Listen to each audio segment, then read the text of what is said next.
And a 5, 4, 3, 2, 1. All righty. We got a lot of brain power in here today. That's what I was thinking about. Real smart man here. I'm excited to talk to you about all this today. I'm excited to be here, Randy. Gosh, I'm just thinking about your education, and I remember a couple of my friends got PhDs, just a couple. Now, every time I meet somebody with a PhD, should I always assume they're smarter, or should I be cautious? No. Maybe they spent too much time in school. Well, there are different kinds of smartness. So you might assume that one part of my smartness might be better than yours, but maybe not. But there are probably other things that you are much smarter than me at. But you were at Yale for a while too, I right? was, yeah. That's where I got my law degree. I was just watching an interview with Hillary Clinton. That was her school, wasn't it? That was her school, and many other people. I think she was talking about that's where she met Bill, was in the library. I think that's right. Yeah. In that very library. Yeah.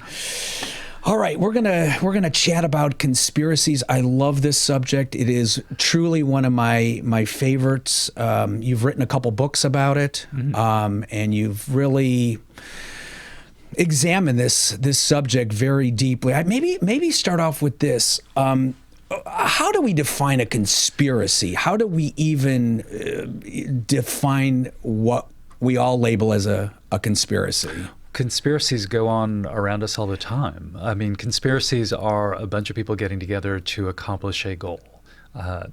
To conspire means to breathe together, and there is nothing particularly wrong with it, and we do it in our lives all the time, in business, in government, in politics, in sports, and all manner of things. We are consistently and constantly conspiring. So we all conspire, but then it becomes rotten when it's illegal. Well, you can conspire to commit a crime.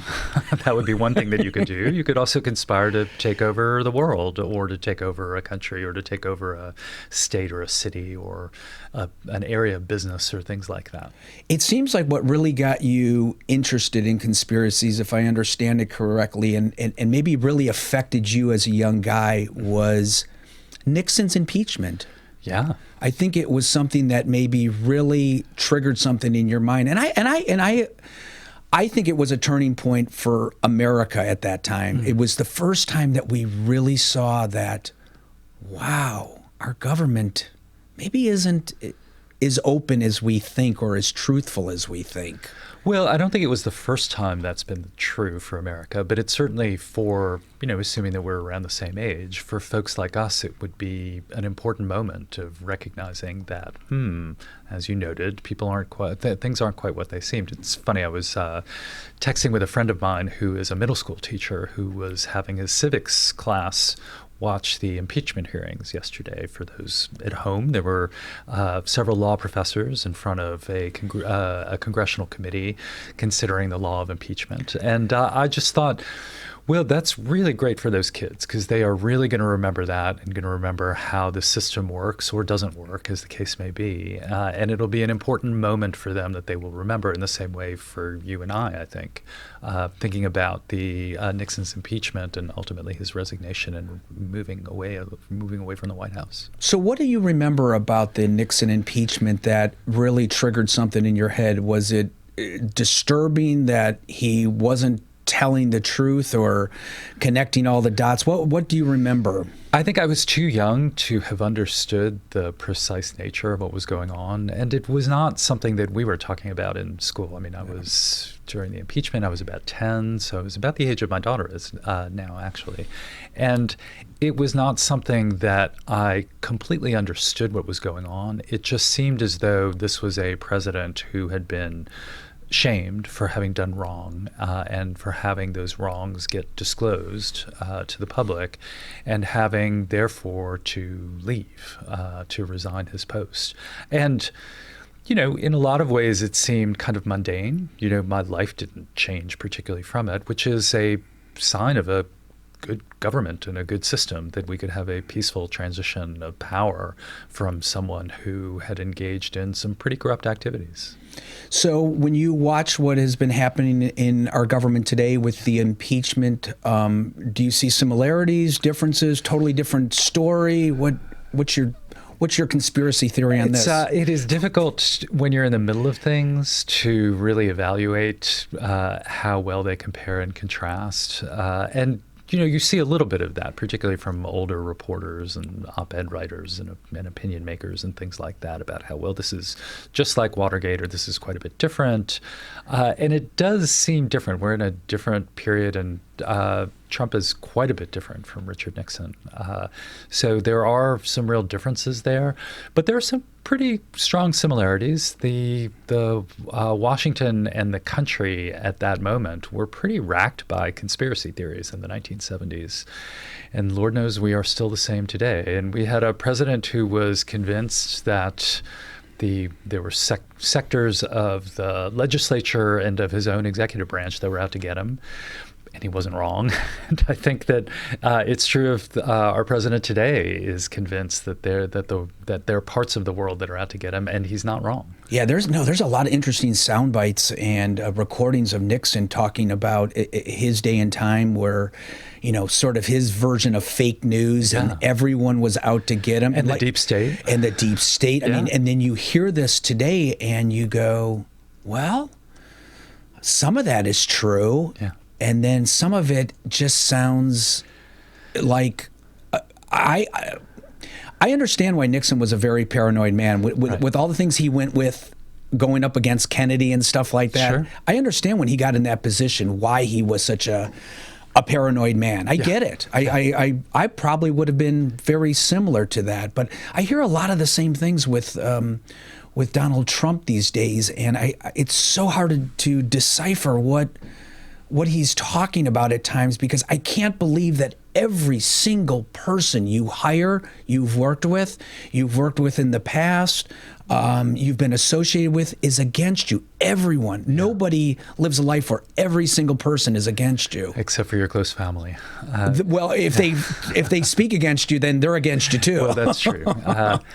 I think you need to in order to be successful as a politician, I think you have to have some degree of paranoia. I think that's true for virtually every human pursuit. You have to be worried about the person who's coming after you and coming to get you, and you can't assume that everyone who is telling you how wonderful you are is actually working in your best interest.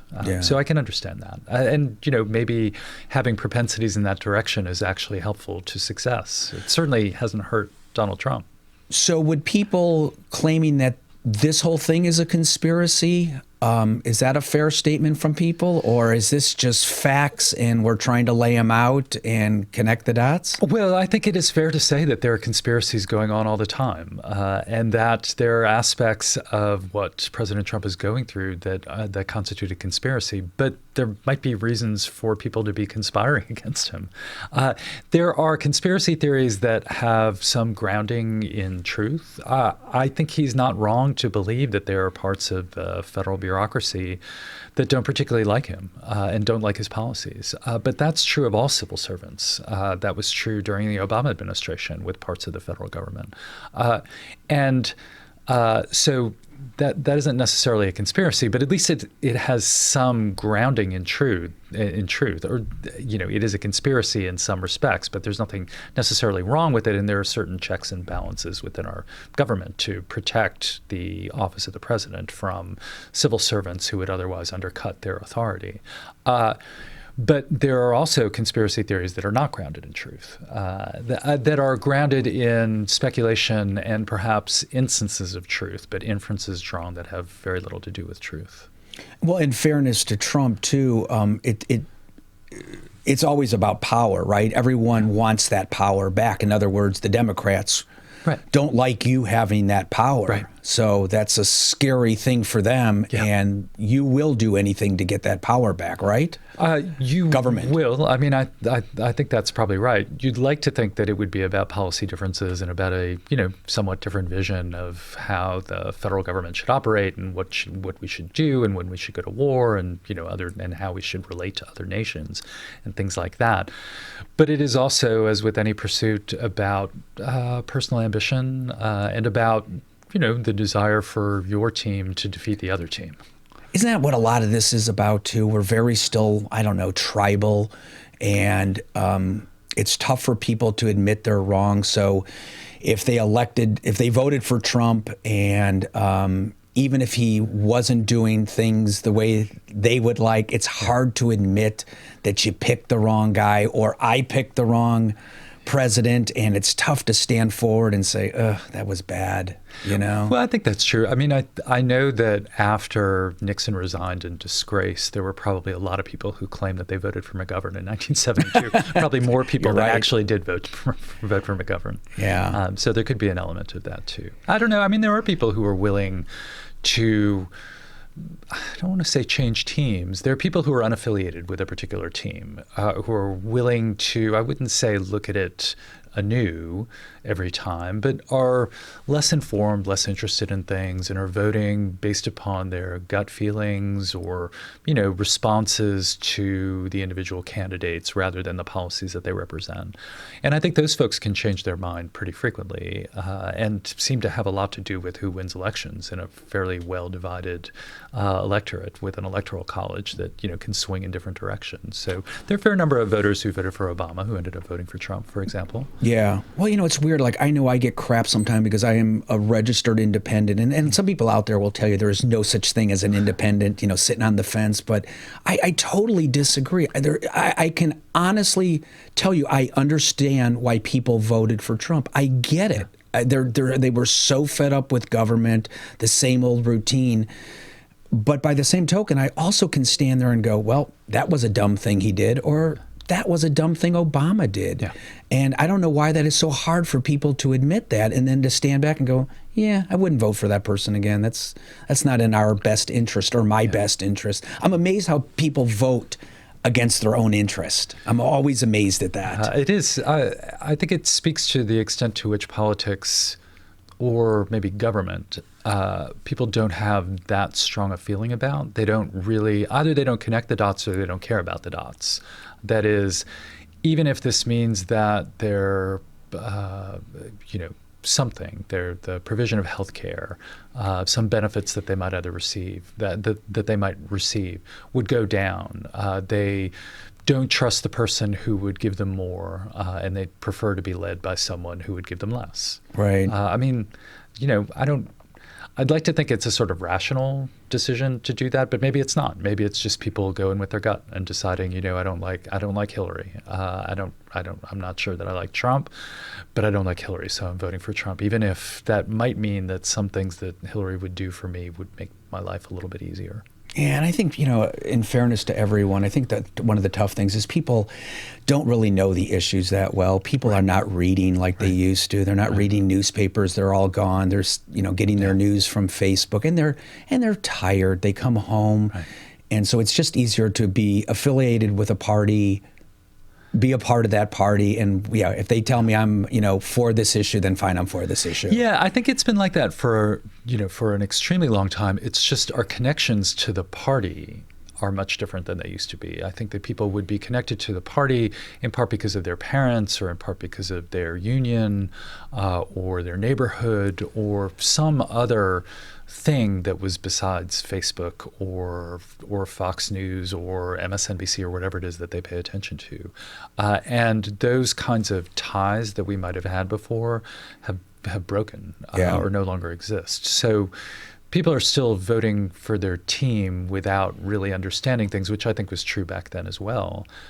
But their relationship with that team is somewhat different than it used to be. You were mentioning about testifying, the law professors, and what a neat education is that. Does it worry you as somebody that teaches young minds out there, though, when we hear things like, what they're going to say about those professors, that's fake news. Those guys are fake. Does it worry you that we are becoming numb to everything, that we're kind of going, that's not real, that's not fake, Does that concern you at all? It does. It would be much better if people sought different sources of news and different sources of opinion that they might otherwise have. I mean, one thing that I try to do, and I'm in no way perfect about this. Oh, you are perfect, Mark. I feel as though I am on a team, and I mostly follow the team, though I do grumble about it sometimes. I do try in my Twitter feed because, most of the news that I get these days, it doesn't derive from Twitter, but Twitter kind of sets an agenda. It does. And I will click on links from Twitter based upon who it is who's sending it out. But I try to follow people whose politics I don't necessarily agree with. Not that many, but people who I trust, who I feel as though might be part of a different team, but in following that different team have a similar orientation to their team as I do to mine, which is that, sometimes they're right, sometimes they're wrong, and I'm willing to disagree with them on certain things, and just to check myself, just to say, I think on this issue, this is the right way to go. But because it just seems like it's the right way to go. But someone is going to tell me something that is counterintuitive to me that is like, well, I should read about that and figure out for myself whether in fact that is true or not. Yeah, it's so weird. Like it's so funny because I'm the same way. I do not mind an opposing opinion or opinion that is different. I'll get in my car. I'll listen to Rush Limbaugh. There's many things I agree with him on. And then there's a bunch of things I go, that's not quite right.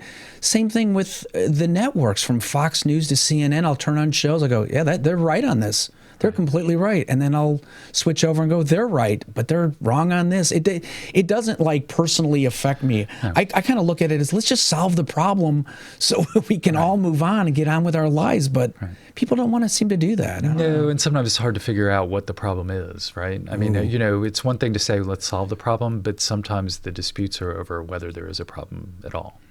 Global warming being a good example of that. Right. 5-10 years ago, there was a real dispute, particularly on the right, as to whether global warming was occurring, and I think that dispute has mostly gone away now over time. And so now the argument that I think is the much more interesting one and important one to have, which is that, okay, this seems to be the case, so what do we do about it? And now there are lots of disputes over that, and that seems totally right. And I'm very interested in hearing lots of different opinions about that. But the opinion that global warming isn't happening seems at present to be a crank opinion. Yeah, well, it is. I worked in the weather business for over 20 years, so I have a real strong opinion about this. And there are very few opinions that dispute that global warming is not happening. Yeah. So when people say, "Oh, there's many on the other side," no, there's not. So stop that. And the way to look at the whole global warming issue is just to look at it this way: less crap in the air and in the oceans and in the ground is better than more crap and goop and stuff in the air. Right. Just common sense would tell you spewing all that into the air can't be good for you. No. And by the way, if you want to know if it's good for you, you want to do a test, when you get home, turn your car on, shut the garage, and see how long you last. Okay? And that'll tell you. Yeah, it works every time. And you will be dead. So take it on a bigger scale. Yeah, it's probably not good for us to be breathing all this, and it's probably not good for the environment. So what do we do about it? Right. Yeah. Okay, we solve that. All right, so when we look at conspiracy theories, I know you've really gotten deep on this, so to speak. Can we go through like the top 5 that, and you can just, we don't have to, what would you say are the top 5 in pop culture today or our society today? And we don't necessarily have to explore each one, but what are the ones that everyone seems to be still talking about? Let's go historically, if we could. Okay. For our purposes, let's say the post-war period on.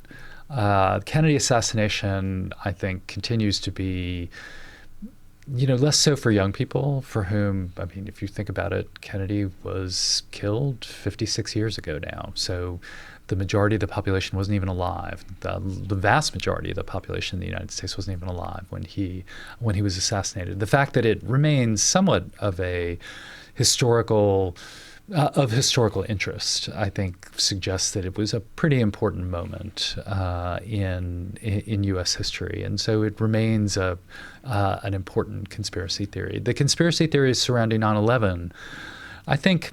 I'm not going to say that a lot of what we have today comes from that, but that was a pretty big thing 15 years ago, and it is. It's largely been forgotten, but a lot of the folks that we see in the world of conspiracy theories today sort of started in 9/11. Alex Jones being one of the big examples of that. I mean, that was the beginnings of InfoWars and the beginnings of his moment in the conspiracy theory sun was 9/11. And that was both of those conspiracy theories come from these major traumatic moments within the United States and were extremely mass mediated. With the Kennedy assassination, it was right at the moment when network television news had become a big thing, that the diffusion of televisions into people's homes had really grown considerably, and the networks had become the network television news anchors had become major figures in people's lives. And 9/11 happens as broadband internet is rolling out and becoming increasingly pervasive. And more people are utilizing the internet as a way of finding out about news and communicating with each other and other things like that. And so I think there's an important relationship there that both keep those conspiracy theories alive in our imagination and in the sort of history of conspiracy theories, but are related to our experience of those particular media, which I think helps keep those things really big.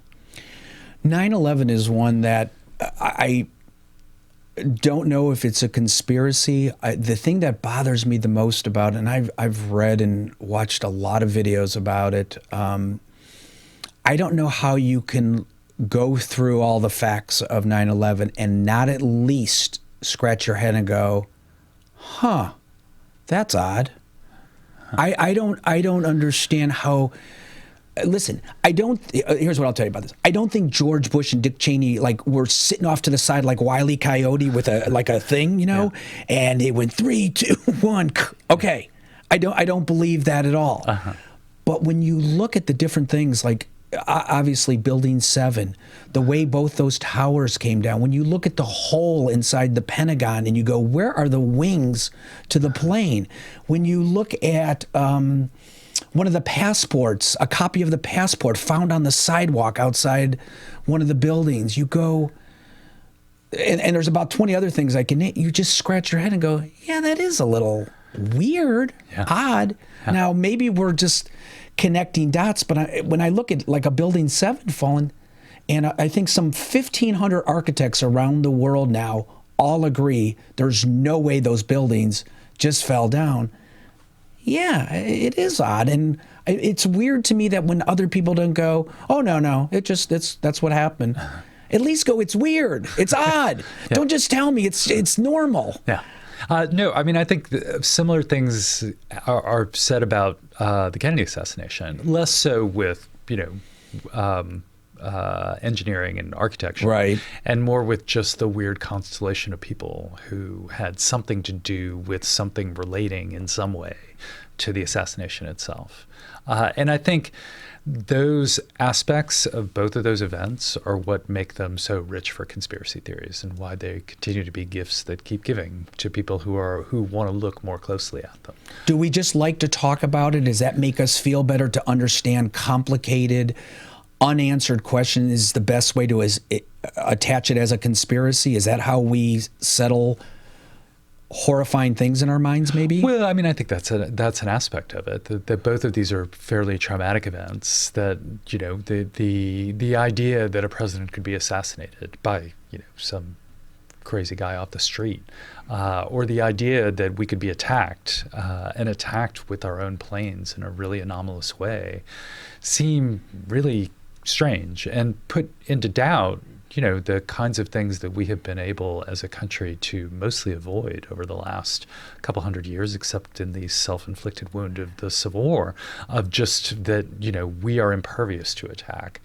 We are our own country and no one has the guts or the ability to come over and do anything bad to us. And so there is something to be said for an explanation of conspiracy theories like that are just about helping us to explain our own failings to ourselves. Then there's also the puzzle aspect to it. I mean, I think that people enjoy conspiracy theories for the same reason that they enjoy mystery novels and thrillers and jigsaw puzzles, for that matter. There is a real cognitive satisfaction that you get by putting pieces together to make a whole, to have things make sense. Do you not look at 9/11 at least scratch your head on some of the issues? I do. So you're smart. You're an educated man. So you even have a different perspective than a lot of people. You're a guy that's well-read, well-educated, knows law, knows a lot of subjects. Right. Well, so I'm not an engineer. So the engineering parts of it are I have to trust the judgment of others on things like that.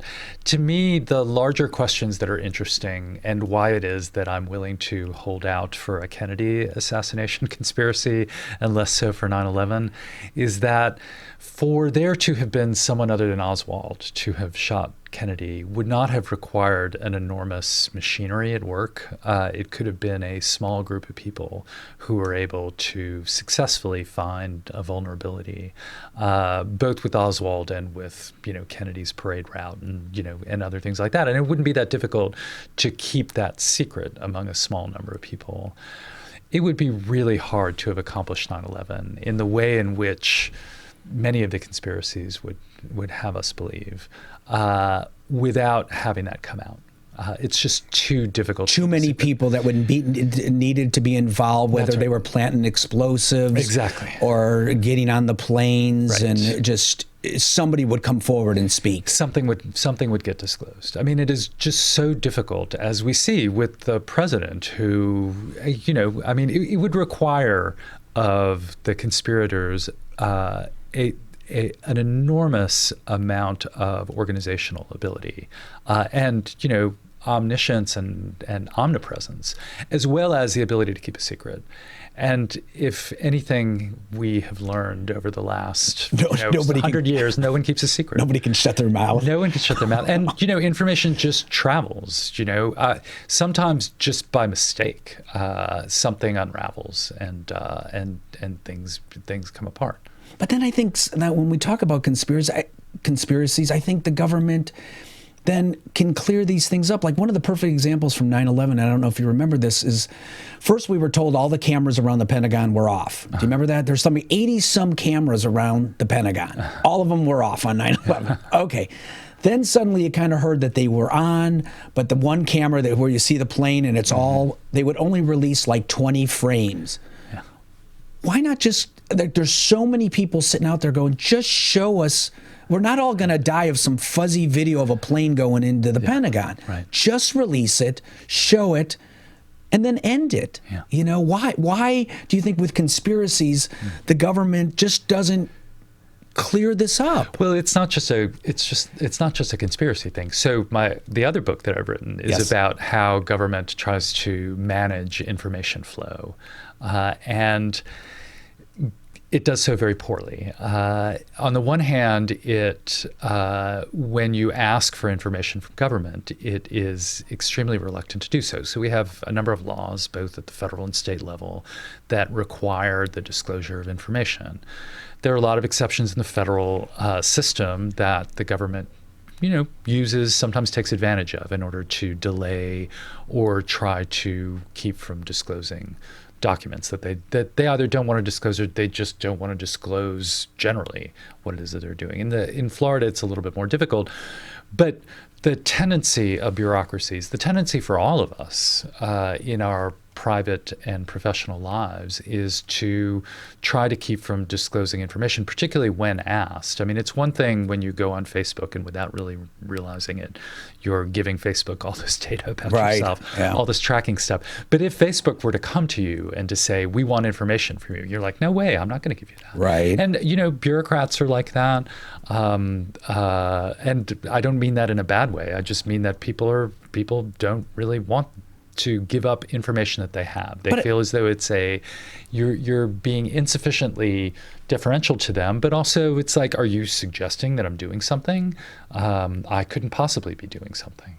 But like in the example I gave you, and I know you don't work for the Pentagon, so I don't expect you to have the answer to this. You're welcome. But if that would convince everyone, look, it's a big white plane or gray plane or whatever, here it is. We're going to show you the video. Here it is. We're going to play it for you, and then we're going to take it away because we don't want that just circulating around. Here it is from 17 different angles. Yeah. But when they say they'll only release 4 more frames, and it's still, you can't tell whether that was a missile going in, or you could end all this tonight. Well, Why? So, two responses. One, the official response might, there might be the reason that they give you, and there might be another reason, like we don't want people to know the particular location of cameras.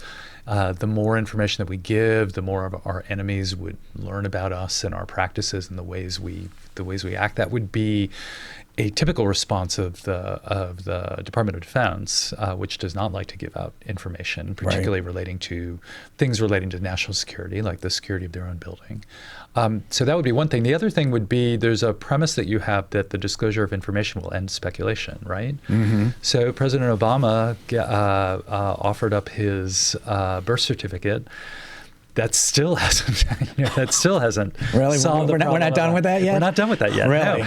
No, we're not done with that. Her yet. mom giving the birth announcement in the Honolulu paper wasn't enough. No, it's never enough. Ahead of time. It is never enough. It's never enough. So I got called yesterday by an LA Times reporter on Mayor Pete worked for McKinsey, the international consulting firm, for several years before. I think it was before he went into the military, and then before he started running for public office.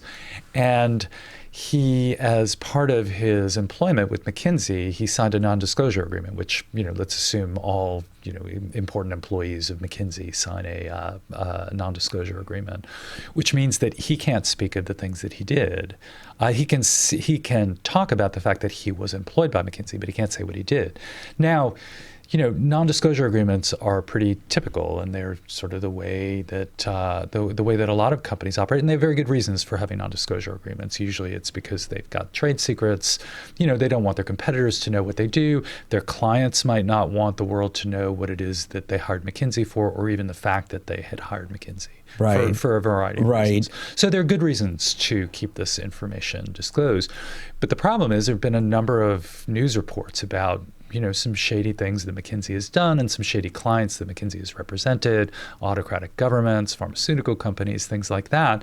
And the public would like to know, Mayor Pete, what did you do when you worked for McKinsey? And Mayor Pete would say, well, I can't tell you because I'm under a non-disclosure agreement with McKinsey. So I was gaming out with the reporter for the LA Times. Well, so what's Mayor Pete's best play here, and what is McKinsey's best play here? They could continue to say, McKinsey could say, well, sorry, Mayor Pete, you signed this contract and you can't give it up.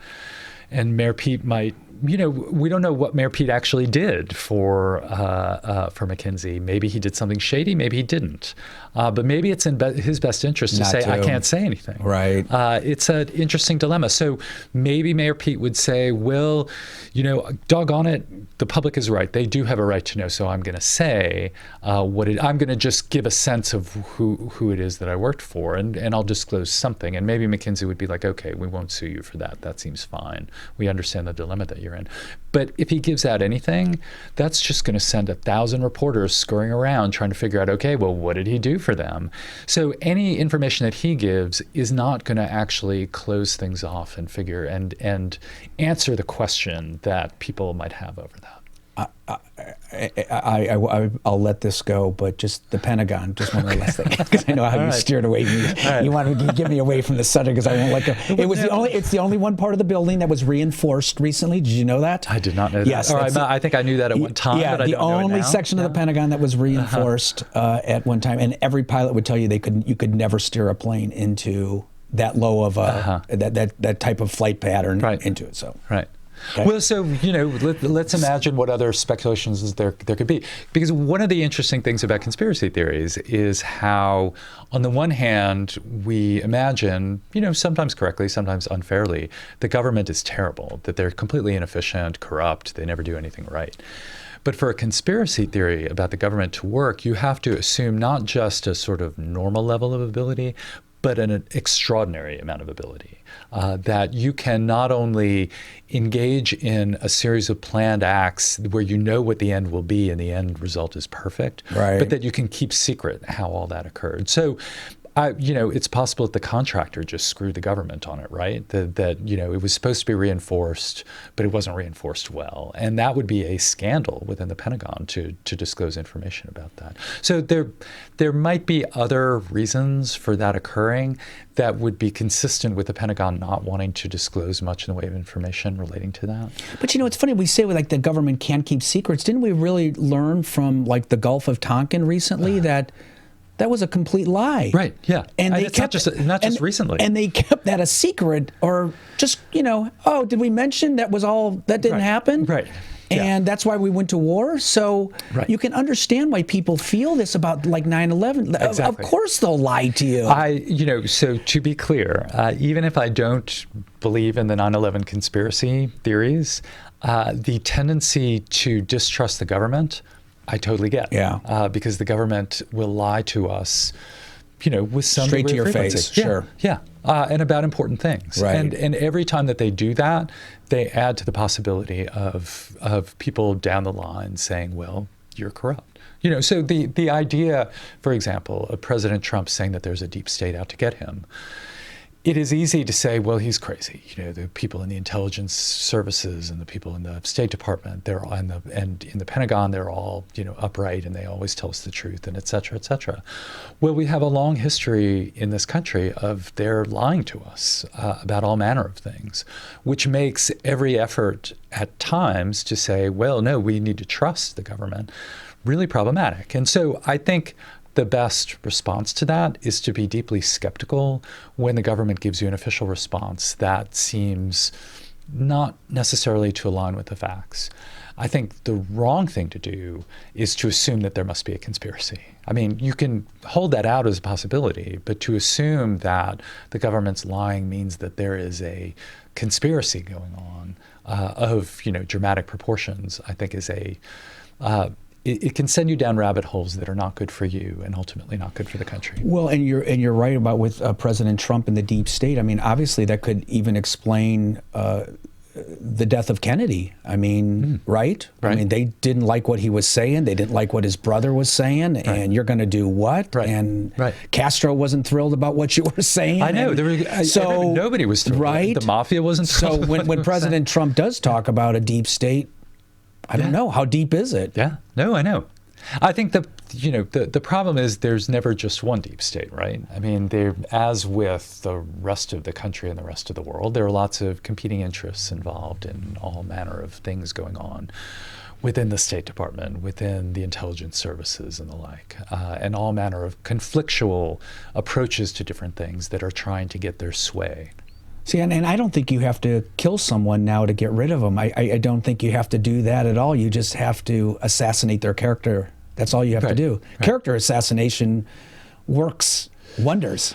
Well, it does. We'll discredit you tomorrow, and don't you worry. Well, you could say that, but then you would have to look at Donald Trump, who it seems has been discredited any number of times, but he continues to end up on top. He's either the exception to prove the rule, or you're right on that. I mean, maybe he is the exception to prove the rule. You are. Yeah. You're right on that. Yeah. He's the one person. There's at least 50% of the country is that he has been discredited, and yet they totally go. Yeah. Well, I mean, the joke that he could stand out on Fifth Avenue and kill someone and nothing would happen. It was an accident. Yeah. I didn't mean to shoot the guy. Yeah, I don't know. The gun misfired. I know.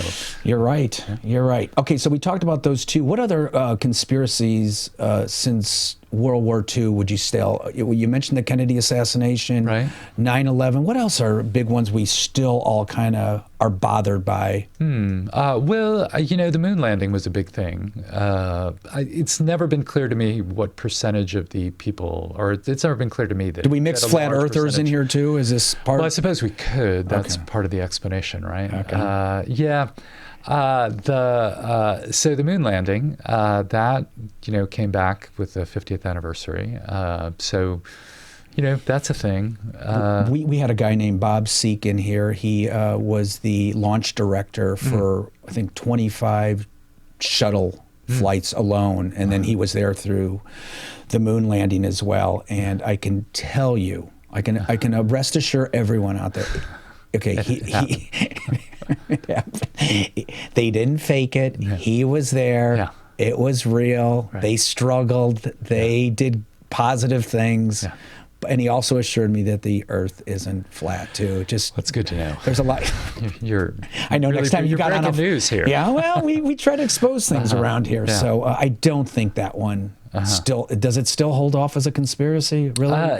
I got a bunch of calls from newspapers that wanted to, do something on the.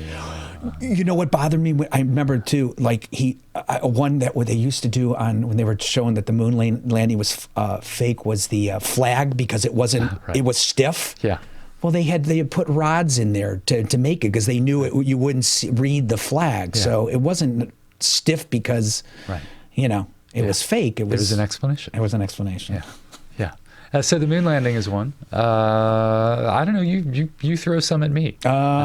Sandy Hook. That was a weird one. You brought up Alex Jones. I did. Yeah. That was a weird one, right? Yeah. To say that. Now it's just the pattern. I mean, now with every shooting, it's that has become the sort of pattern of or the model. For immediately questioning the Boston Marathon, which was not that wasn't really a conspiracy theory, but that was a big moment. I think I remember getting a bunch of media calls about that because of the way in which sort of amateur investigators using Reddit and other means to communicate with each other were doing sort of sleuthing as to what was going on. And that's what Sandy Hook was about too. It was let us collect all of the immediate news accounts. Let's take all the publicly available information, the police scanner, recordings, things like that, and go so in detail into them that we can find anomalies, because there are anomalies. People working under difficult emergency circumstances are constantly feeding each other, being fed information that is imperfect. That's just the way it is. That's the nature of those kinds of situations. And so the pattern of seeing that as a model now is deeply problematic, because you can just see everything through every traumatic event that is related to the potential for gun control legislation.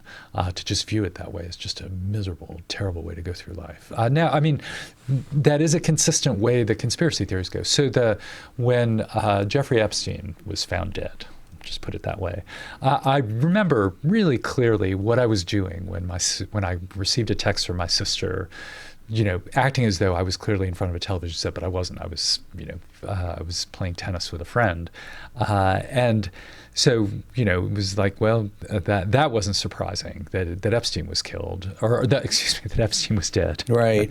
My immediate, but that was my immediate reaction, right? Of course somebody's, of course he was right.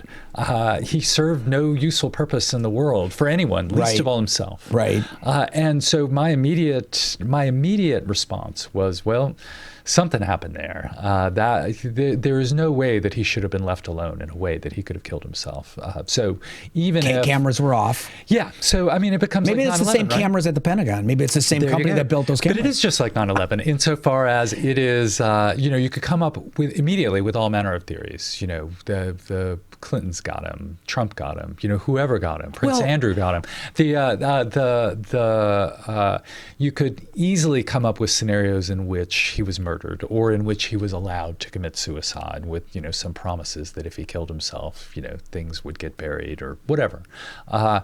And that impulse, which is the same impulse that's going on with Sandy Hook and everything that's come after that, is one that is, it's not necessarily bad. It can be used for bad things, but it is a sign of skepticism, which is not a bad thing, I don't think. No, I think skepticism is a wonderful thing. I think we should all have it. Right. What's weird about Jeffrey Epstein is just that I think there's a lot of powerful people that were tied to him and hung around him. Right. And for this guy to just suddenly disappear makes a lot of people wonder. Yeah. And so I think it's legitimate, that type of conspiracy. Yeah.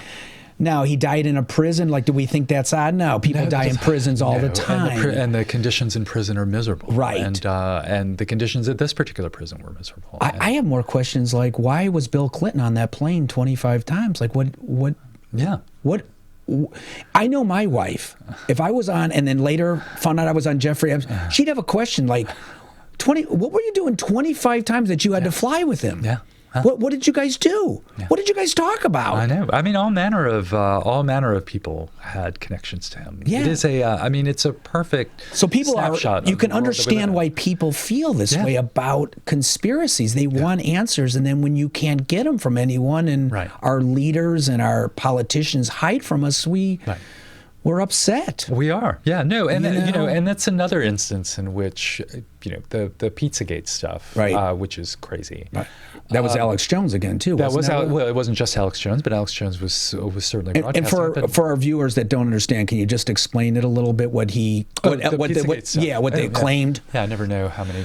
I'm glad to hear. No, you have viewers who wouldn't know what Pizzagate is. No, that's a good sign. Allegedly, there was a pizza parlor. There's a pizza parlor in Washington D.C. That, as you know, Washington D.C. is inhabited by a lot of people who are affiliated with the Democratic Party, right? And this was a popular pizza restaurant where the Podesta brothers, John Podesta, who ran Hillary's campaign, would have parties at, or would order in pizza from, and things like that. And when Podesta's emails were released en masse as part of the hacking of hacking the DNC and of his emails. People read all of his emails extremely closely and read them to have a kind of code in them, suggesting, according to the people who were over-interpreting these emails, that there was in the basement of this pizza parlor a place where children were trafficked for sex purposes and were enslaved. And it caught the imagination, particularly of a lot of folks on the right, on the sort of far right. Right. And it became a thing around which people rallied on the internet, the existence of this Pizzagate scandal.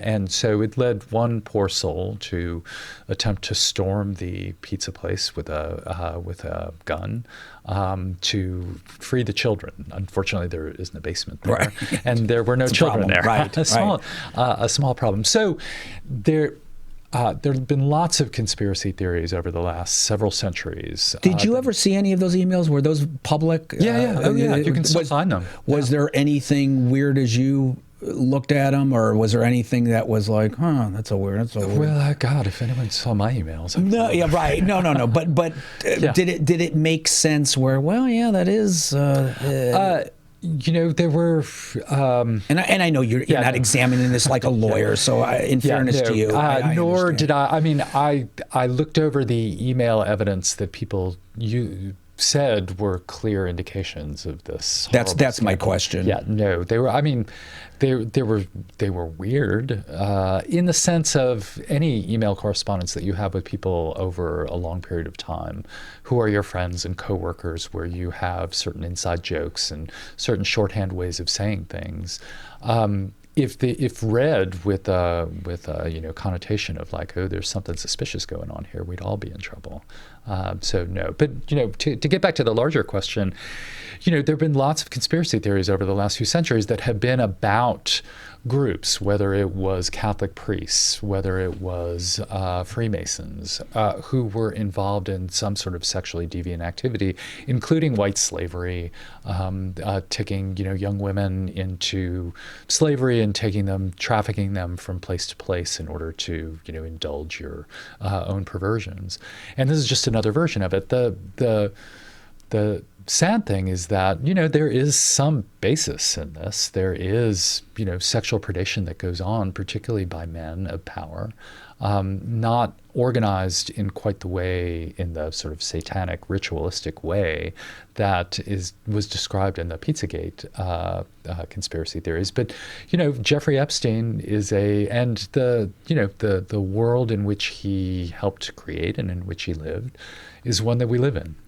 So it in some ways confirms the worst sort of paranoia and fears that some people have. So do you think there's anything to that conspiracy at all? The Pizzagate stuff? No, or the Epsteins? Well, let's take both. Do you think there's anything to Pizzagate? Do you think this? No. No. Okay. No. I don't think anything to Pizzagate. And how about Jeffrey Epstein? Well, his death. I mean, so his death. I don't know. I mean, it is unfortunately sufficiently suspicious to allow for all kinds of feelings about whether he was killed or whether he was allowed to commit suicide, whether there was some organized effort to reduce security to make the conditions possible for him to do that, or whether it was just rank incompetence on the part of the Bureau of Prisons. Well, then it gets weirder then too when you see like sound bites from Prince Andrew going, well, I didn't really know him, and then Trump's saying he never knew. I didn't really, and then there's 600 pictures of him and Prince Andrew, and like so like then the public is like, I don't know what any of you people are talking about. What are you saying? No, you know? Yeah, no. There's video of Trump with Epstein, plenty of pictures of recent. I didn't really know him.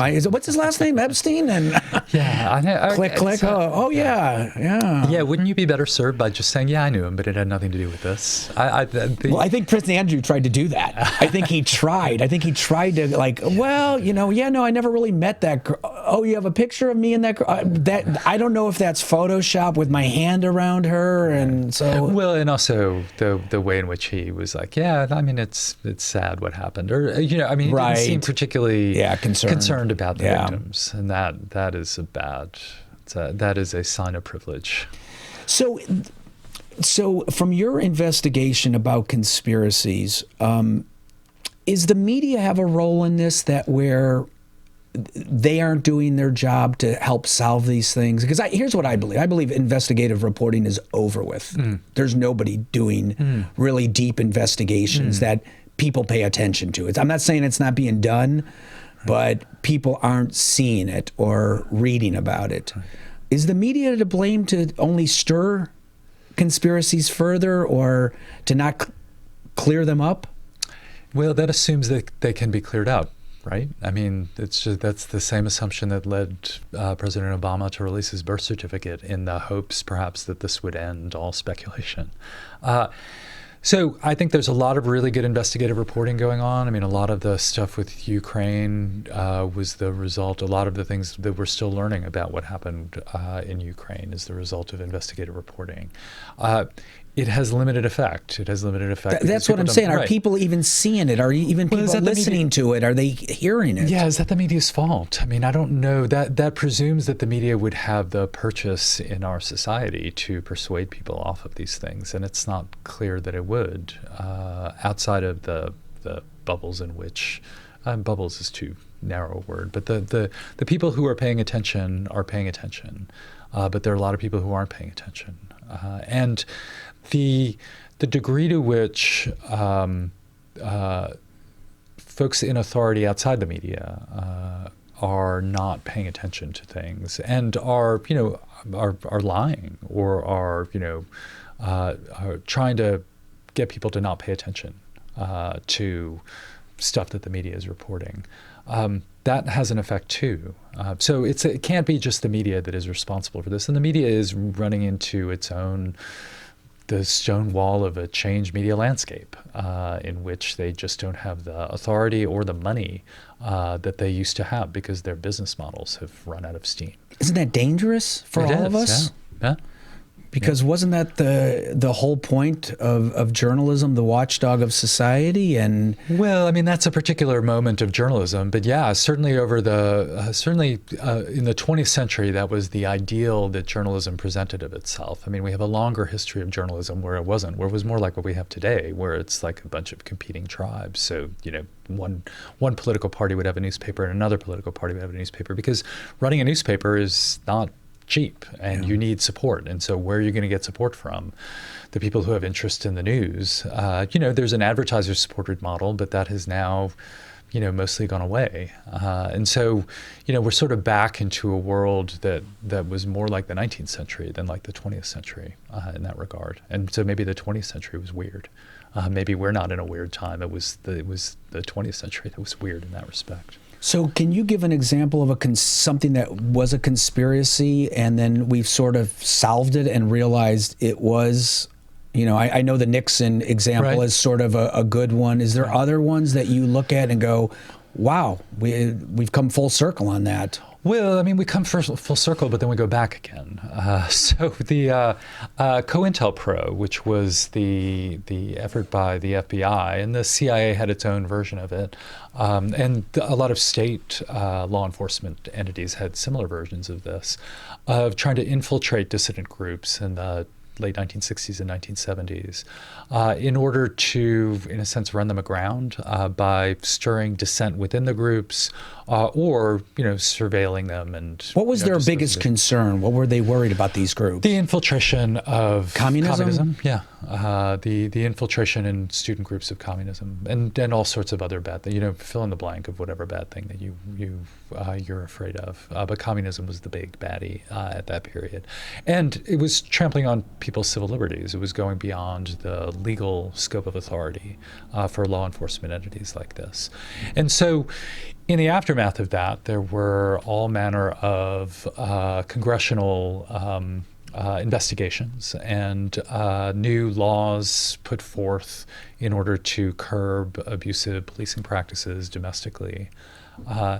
And that lasted for a while, and then we were back at it, right? And then we come full circle back again with, the disclosures by Edward Snowden, for example, of the kinds of surveillance that's going on online. So we end up in a similar situation. Is that why they even had a file open on John Lennon? Was that part of, they were worried about what is this long-haired hippie up to? What is he doing? He's steering a group of people the wrong way? I'm not sure that Lennon himself was, the investigation of Lennon was certainly part of the same. It was. It wasn't part of the same program necessarily, but it was part of the same spirit and the same belief that we need to keep these youth under surveillance and find out what it is that they're doing, and perhaps plant things on them in order to support deporting them, in order to support arresting them, doing other things like that, in order to keep them, blackmail them from engaging in activities, as was attempted to do with Martin Luther King. Right. In your work, is America a panicky nation? Are we a paranoid nation more than any other nation on this planet? Do we have fears that other countries just look at and go, what the F is wrong with you people? Well, we do have, this is both our strength and our weakness. We're a post-colonial country, right? I mean, we forget when we look at other post-colonial countries that we ourselves threw off the shackles of colonialism. And we have kept within that a real fear of concentrations of power, whether those powers are government powers or corporate powers. Whatever it is, we consider ourselves rugged individuals, and we don't wish to be lorded over by whomever would otherwise lord us over. A king, whether that king is Jeff Bezos or whether that king is Donald Trump. Although we apparently like Jeff Bezos enough to continue to buy from Amazon, and enough people in. I do like that it comes to my door from that king. It's awfully convenient. Yeah, it's nice. Yeah. No, they're a trusted company, even though they're killing off aspects of the economy that existed for a long period of time. So I think our concerns about individual rights, which extend to the First Amendment and freedom of speech, and to the Second Amendment, and to the availability of firearms and other things like that. I think people look at us as being crazy in that regard. So I think that is true. But that's also, something that people like when they come to us. Hearing stories about China today and about Russia and about other countries makes me, glad to be here and proud of our Constitution and the rights that we have. It also makes us crazy, and it also allows for the availability of firearms and their use as much as anything, and all kinds of things, deinstitutionalization of people who would who might be better off if they were in institutions, whether penal or or mental, but the institutions are so miserable that because we refuse to put money into them. So it's a mixed bag, right? People look at us like we're crazy, but then we go over to other countries, if you travel internationally, and there are things that we might like about those other countries, but you might be like, I couldn't live here, with this sort of pervasive, whatever it is that you find. Right. Yeah. I don't know. I guess sometimes I feel like we are a panicky nation or a paranoid nation in the fact that we always feel threatened by people that aren't threatening us. Right. I feel that I don't even know if these are conspiracies. I don't know what it is, but it seems like we fear more than other countries do. I just don't feel like Canada is sitting there going, oh boy, I'll tell you what, Iran, man. I'm worried about those Afghans too, man. I just feel like and then I wonder, do we cause our own paranoia at times, getting involved in things that... Well, I don't know, I don't know. What's your thoughts about that? A lot of different thoughts about that. We, being the most powerful country in the world, as we have been, and perhaps no longer, and certainly on the way out of that. Right. But as we've been since the end of World War II. People want to knock you off. You're the big guy on the playground, and right? we also, right. Do have a tendency to get involved in other countries, sometimes for good, sometimes for ill. Ultimately, I'm not sure the difference matters if you're in those other countries, and it does create all kinds of blowback, as we've experienced, whether that was in Europe during the Cold War or in the Middle East. Particularly for the Iraq War and the aftermath of it. It's created all manner of things that have occurred to us and have led us to be paranoid in ways, perhaps insufficiently paranoid before 9/11 and excessively paranoid after 9/11 about the terrorist threat. And so, I think our position within the United States, given our power and the way in which we've exercised it, has led to both more paranoia as well as occasionally justification of that paranoia. The paranoia itself creates situations that confirm our paranoia, which is unfortunate. Do all countries have conspiracies like we do? Have you found in your conspiracy work? Theories? Yes. Yeah. I mean, it is. Is it universal? Pretty much. Well, I don't want to say universal in the sense that it is what we're born with, genetically or cognitively. No. What we learn. It does seem that way. I mean, it's specific to the particular country. So, you can't travel in the Middle East without hearing, any number of conspiracy theories. And there are good reasons for that oftentimes. Let's start with Saudi Arabia, okay? Consider the position of the Israelis, both, surrounded by enemies on all sides and also doing a really good job at creating enemies everywhere they go.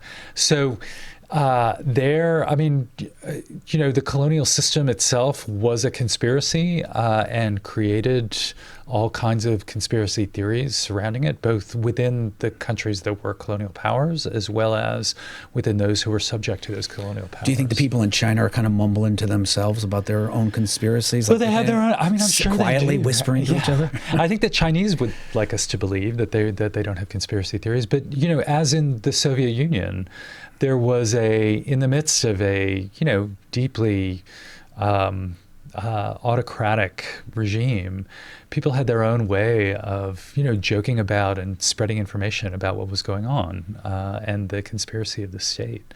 And I'm sure that happens in China as well. Or, on the one hand, you have conspiracy theories about what's going on within government, but you also have conspiracy theories within China about all the, of what the United States is doing and what, for example, all of the Hong Kong protests. Right.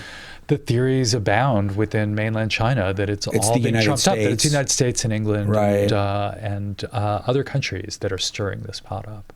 Well, and we do then when we get a soundbite from our leader saying, yeah, I support that, it doesn't help, does it? Well, it doesn't help, but it also doesn't hurt. I mean, it's a difficult position to be. I mean, Right. I am sympathetic to the position that we're in there because on the one hand, Because we want people to have the freedoms we have. we do, and we're worried about Hong Kong, which Right. has historically been independent from Right. China and is now in this sort of It weird works too, by the position. way, China. Look at the What?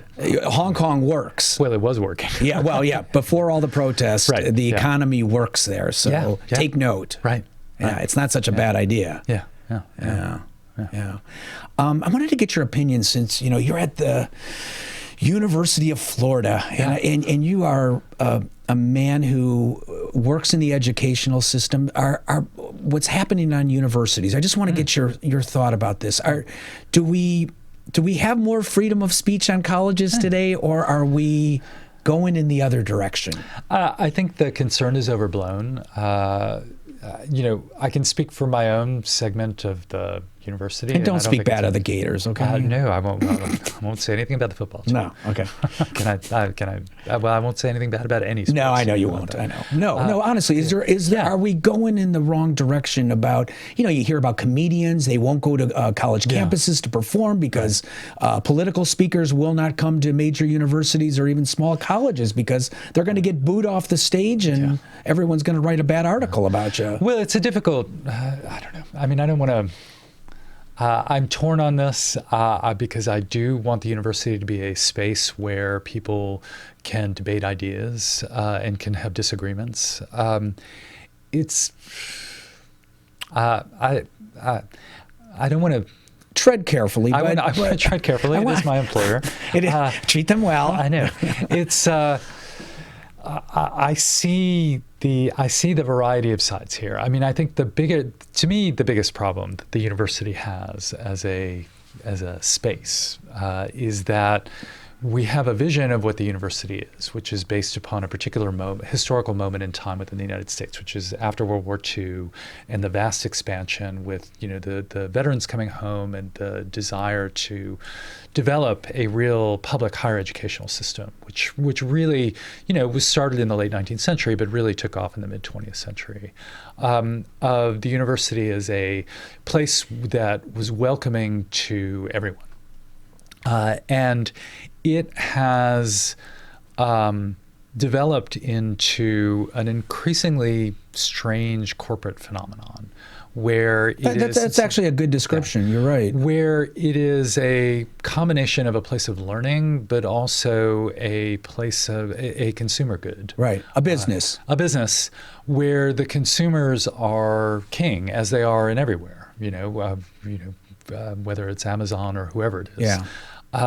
And what has developed within universities is this mindset at the administrative level of serving our students in the best way that we possibly can, which is the way that they want to be served.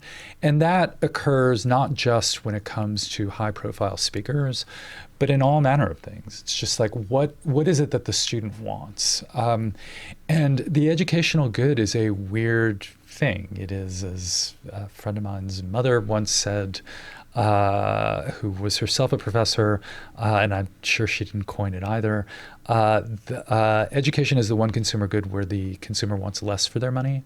So you get no better student evaluations than if you decide to give everyone an A, or you decide to cancel a few assignments or cancel a few classes and not do makeups.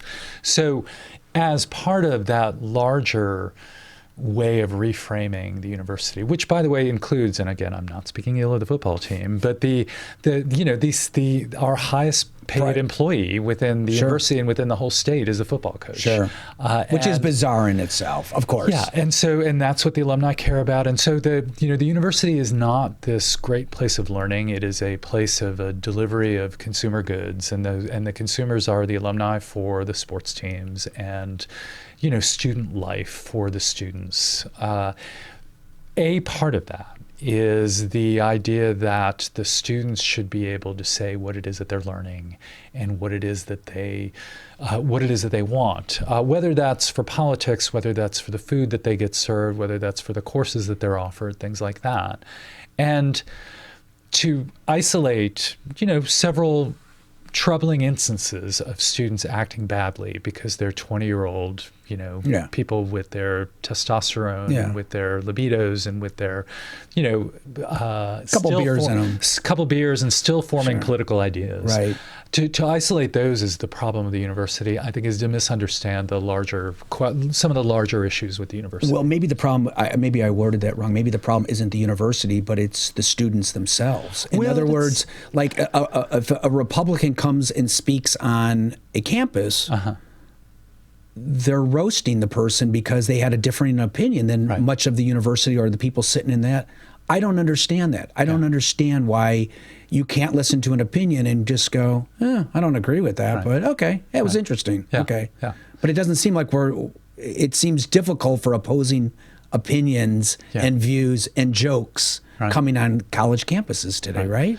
Well, I don't think of UF as being a really bad one for that. I mean, everybody but UF, okay? But UF. It could be, I think the main places where these things occur are in, high-profile elite institutions. UF occasionally has things like that. Right. The big scandal relating to when Donald Trump Jr. Came there were protests, but I don't think that anyone disrupted his speech. Right. The main issue was the amount that he got paid for it, and the way in which. How much did he get paid? $50,000. And there were the talking about impeachment, the president of the student senate, I think, is being impeached. Are you serious? Because apparently a bunch of emails got disclosed where his father is a big Republican donor, and there were a bunch of emails disclosed about the way in which he negotiated this with someone who was a Republican political operative. So it became somewhat scandalous. So would we pay a Democratic person? Well, that was his defense, was that he offered $50,000 to Bernie Sanders, but Bernie didn't come. Have they in the past ever paid? Because that's they pay an enormous amount of money for these speakers to come. So that's not weird, is it? No, it's not particularly weird. And several other high-profile conservative figures have come over time. But I mean, to sort of isolate those seems unfair to the students.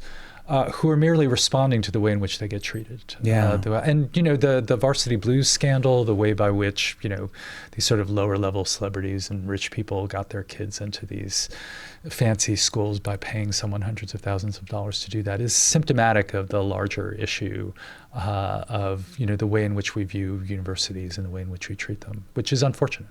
Yeah. I mean, I will say, to boost my own school, I teach a class in statutory interpretation and legislation, and I regularly get Democrats and Republican legislators to come in to talk about the legislative process. And does your class boo them when they stand up there? No, not at all. Never happened. No, we had a really good Republican state senator come in. Right. He had to Skype in because he was afraid. No, he was in Tallahassee working on a bill. It was a really interesting bill, and he presented it, and it was awesome. And the students really liked it. He was really good at talking through things and, talking about the political process and the political system in ways that transcended the question of the particular political issue that he was talking about. And that is, a really good moment. And I feel as though we in the law school and the legal education, in part because the students are older, in part because they're self-selected and they're well prepared and they know that they have to support the arguments that they want to make. And that is a place where I feel as though we do get really good debate and people from different sides, even, notwithstanding the particular political position that any professor has. I have a particular position outside the classroom, but I don't instill it within the classroom. Yeah. No, I do worry about that. I always want college and even high schools. I want people to be able to come in, give their opinion, as long as they're respectful to everyone. I don't understand why our people are getting so bothered by a different opinion than what you walk around with,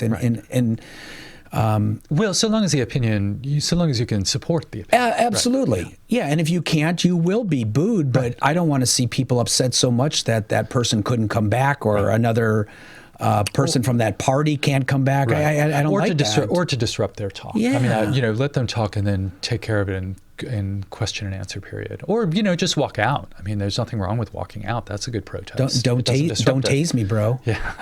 I just remembered that. I know. That was your school. You're aging yourself. Yeah. How many years ago was that? Well, I'm going to say at least 10. Were you there? I guess. No, I was not there. Sadly, but I was there at the time. I remember it. I remember making. What was that? What was that about? Do you remember even? I forget. I wanted to say it was around. I don't know why I want to say there was something related to Kerry, and it was like 2004, 2005. It was a difference in opinion, though, right, or something, wasn't it? No? I think so. I think he was. Well, I think he asked a difficult question. Or I think that's what happened. I don't think it was. No. Just the "Don't Tase Me, Bro" is a really good. I know. I saw a guy walking around with that shirt somewhere. Really? I was like I think I was recently. Yeah, and I think I was even like I was in a kind of a faraway land, and I was like, oh my God, that's still around. Yeah. That's no reason I thought of that. Yeah. So before I let you go, is there any conspiracy down the road, so this lives on, that we should all be watching? Is there something that's coming up? Maybe it's Jeffrey Epstein. Maybe is there one that you're kind of focused? And do you get focused in on these? Do you really get? I tend to be. I'm not. This isn't the subject that I teach. Yeah, it's your own personal interest, right? Well, I mean, it was something that I worked on. So the book came out of before I went to law school. I got a PhD in sociology, communications, media studies, and the book came from that period of my life. You learned a lot about TV and radio, didn't you? I did. Yeah, I did. I used to teach. Yeah. I actually did radio as a college student, college radio, and did some community radio stations. I can tell you're good. You're good at that. Yeah, go ahead. I'm sorry. People say that I have a good radio voice. Yeah. But I do lose track of my thoughts, which is the sign of aging. Anyway, I did the original version of the book came out in '99. I did a revised edition in 2008, and I'm perfectly happy to be considered an expert in conspiracy theories without following it in the way that I would have done 15 or 20 years ago. So, oftentimes I will know about it because if it's a political scandal like Epstein, I'm tracking that, and that was also a big legal scandal, right? Particularly the Alex Acosta role in the decision not to prosecute him federally on that. Was that weird? It was weird. Yeah. Is that odd? From a legal standpoint, from where you view things? It was an anomaly. It was absolutely an anomaly, and the sort of anomaly that could lead one, understandably, to say, well, who did, where did that decision come from? But I know enough about politics, and Secretary Acosta had clear ambitions to go far in his life, and he did. I mean, he became a member of the cabinet, right? And people of ambition, particularly if they're lawyers, can figure out the roadmap stay away from. This isn't in my best interest. It's not. It's going to be difficult, and it would have been a difficult prosecution anyway because Epstein had an enormous amount of money, and you're always worried about that as a prosecutor. So you're going to have some witnesses who are going to be that you're going to have to rely on, that are going to be difficult and face a difficult cross-examination and things like that. So it is understandable, but it is bad. It's a bad look, and that's not what you should be doing. Particularly the secrecy surrounding it was especially bad. Your book? Yeah. Well, and also so I don't really track it that much. The Epstein stuff, particularly with his death, was, it was already had the conspiracy theory elements to it. Then you put his death on there, and it's like, oh boy, there's going to be a whole lot of movies about this. This will never go away, will it? This will not go away. No, nor should it, honestly. I mean, so long as we recognize that the most important people to be concerned about are the victims. It doesn't, we don't go into the flights of fancy. And I mean, this is the horrible thing about Sandy Hook, right? The lost in all of the Sandy Hook stuff is the kids and their families. So I tend to be kind of reactive, and sometimes sometimes I'll be tracking things because I get called by a reporter who said, hey, have you heard about this? And then I'm like, no, and give me 10 minutes to look this up, and then I'll be, oh, that's really interesting. So, yeah, the Epstein stuff will definitely be something to watch. I know of a podcast that's being done on it that'll be fairly big, probably several podcasts. Podcasting is a really good medium for that sort of thing. Trump is going to spin off a lot of conspiracy theories. I mean, both producing them himself in the world around him, and then when he leaves office, there will be all manner of conspiracy theories surrounding it. I mean, the QAnon stuff, you didn't ask about that. Have you tracked that at all? No. Do you know QAnon? No, I don't know. No. Oh my God, I'm going to send you down a rabbit hole. Tell me. Well, so QAnon is started, I think 2 years ago now, at least. Strange texts, strange messages on Reddit and other social media that purported to be coming from an anonymous member of the national security state, talking about these are pro-Trump messages that were coming out that were done in these really sort of clipped ways in sort of code language that had to be decoded. And so there were individuals who claimed expertise in figuring out what these QAnon messages were about. And was that one of them that came during the hearing or whatever? There was like even a... Probably. Which hearing? The hearing yesterday? No, a while back. And no, okay. Yeah, probably. Yeah. I mean, okay. What's great about it is that whoever it is who is QAnon or promoting QAnon can take almost anything to be a sign of acknowledgement from Trump or of things coming true. So the basic narrative, it has swept in Pizzagate, it's swept in all other conspiracy theories that were bouncing around the far right. And the basic parameters of the theory were that Trump is going to redeem the country and smash the conspiracy of satanic child abusers that started with the Clintons, but include, everyone who is in the rogues gallery of those on the far right, and it is. It has maintained some degree of secrecy as to who it is who's doing it, and what their motivations are for the last 2 years, which is really good. And there have been different stories that have tried to say, well, now we know who QAnon is, and sometimes it's people on the left who are doing it as a joke, or people on the right who are just doing it in order to make money and in order to do other things. But it's caught some degree of fire, and oftentimes outside of Trump rallies you'll see, and inside Trump rallies you'll see people with Q t-shirts and Q related signs and things like that. And it's a rabbit hole to go down to see both what all these messages are and what the current state of things are. It's a little bit like a religious cult in that it's often predictive. It's like, on this date or within the next month or the next several weeks, you will see the following things happen. And when you see them happening, whether it's Hillary Clinton being arrested and sent to Guantanamo or, other things like that, you will know that I am correct. Okay. And, there'll be other smaller things to look for, like look for a tweet from Trump that says something like this. And because Trump tweets so often and he says weird things in his tweets, right, they do seem to occasionally look as though they're kind of confirming. Coming true. Yeah. Interesting. Yeah. Real interesting.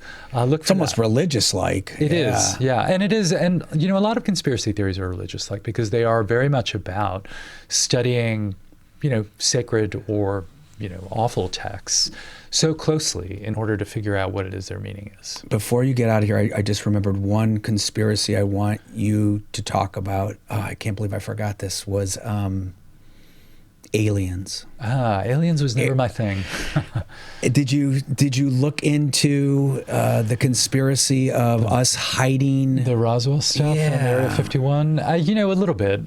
Just around the edges. It's never been a thing for me. It's like, you get into things or you don't get into things, and there are people who are obsessed with Area 51, and the X-Files did a great job. I love that show. With that. Yeah, God, I missed that show. It's a good show. The first 2 or 3 seasons were really, really good. Then I felt like it went off the rails, and I stopped watching it. But, when you look back at Roswell, any thoughts on it? Was it just a weather balloon, or we were spying on the Soviets, and we couldn't admit it, and that was the end of it? The Cold War threw off a lot of weird actions by our national security state that they did not wish to disclose. And, once you, as anyone who's raised a child would know, once you start down the road of telling lies or holding things back, you have to build a mythology surrounding it. And as you do that, the mythology becomes increasingly complicated and detached from reality. So I mean, the government's efforts to cover up its own concerns about whether it was Cold War related or related to our increasing ability to monitor things that are going on off in space and probing space. There are all kinds of weird things that go on there. Yeah. Unexplained things. Yeah, you just can't explain them. Yeah. Did you ever listen to, that interview from Bob Lazar? Have you listened to Bob Lazar? Remind me who Bob Lazar is. Bob Lazar was a guy, there's another little area, it's not officially called Area 51, but Bob Lazar worked there, and I truly don't believe the man is lying. I think he went to MIT, though they can't find his school records. Yeah, I mean, first of all, don't always trust people who, go to fancy schools and assume that that's a reason. But I'm going to tell you, when you get home, listen to his interview because it's fascinating. He worked at Area 51, and his job was to reverse engineer a spacecraft that was there. And I'm telling you, when you listen to this guy, and I am Mr. Skeptical. I am the one guy.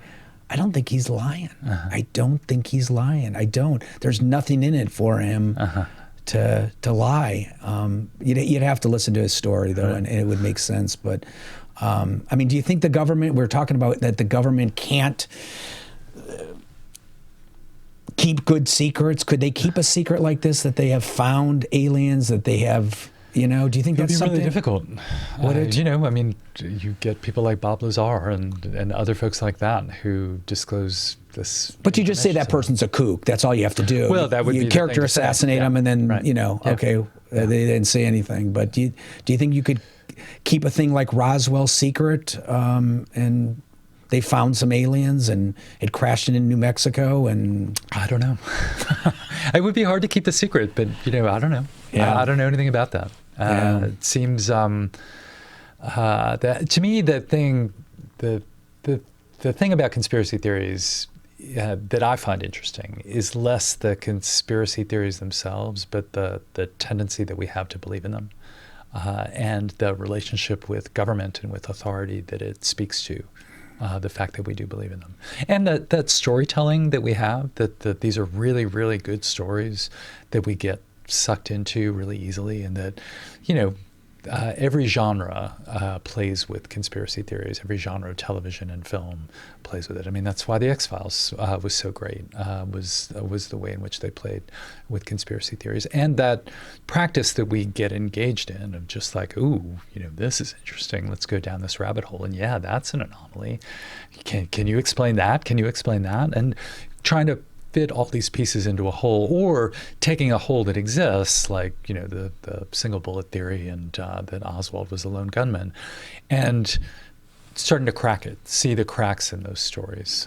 That's a really fun thing to do, whether it's about aliens, whether it's about politics. That's why, to me, the alien story is just less interesting than the political story. But I could totally understand people preferring the alien story to the political story. It's where the two meld, I think, are really interesting. Yeah, I've never understood what would the government's purpose. A couple of things that always bother me about the aliens is like, what would be their reason for not admitting, we found life from another planet. Like, we're going to be so scared. We have nuclear weapons pointed at us right now, and everyone just goes on with their life, going, it could end. Well, I mean, from the perspective of the Pentagon and the Air Force and the like, it is that we're in the midst of a Cold War with another country, and we don't want them to know that we have this amazing competitive advantage over them. We already know that there were spies in, Los Alamos, and on the Manhattan Project. So we don't want them to know about this. And once you go down that road, whether the competitive advantage was because of a downed alien spacecraft or some other reason, once you could go down the road of that, you're stuck in this world of, we're protecting secrets in order to protect secrets because we've been protecting secrets, and that's how we're gonna try to do this. Well, and whether those secrets are worth protecting, whether there is actually anything beneath the secret, other than the machinery of keeping secrets, is a separate question. Well, and then what's weird about the whole alien thing is that people, as if aliens have to come to America, they can't go to any other country and tell their story. We're just so lucky. we're the only country there, and we'll keep the secret for them. So I always thought that was weird. Like if I was a visitor from another planet, I'll just go to Sweden and then I'll do a press conference. Right. Well, the weather's good here, so maybe that's good. Although, would you really go to a small town in New Mexico? Probably not. I don't know. Depends upon the time of year, I guess. It's dark. Yeah. It's nice. Yeah. Peaceful. Yeah. Santa Fe's nice. Mark Fenster, I could talk to you all day. I enjoy these kind of conversations, so hopefully you'll come back sometime. So I appreciate your time. Go Gators. Go Gators. And be skeptical, right? I think that's a good way to go. All right, Mark, thanks, you. Randy. We're out of here. All right. No more Roach on Florida TV.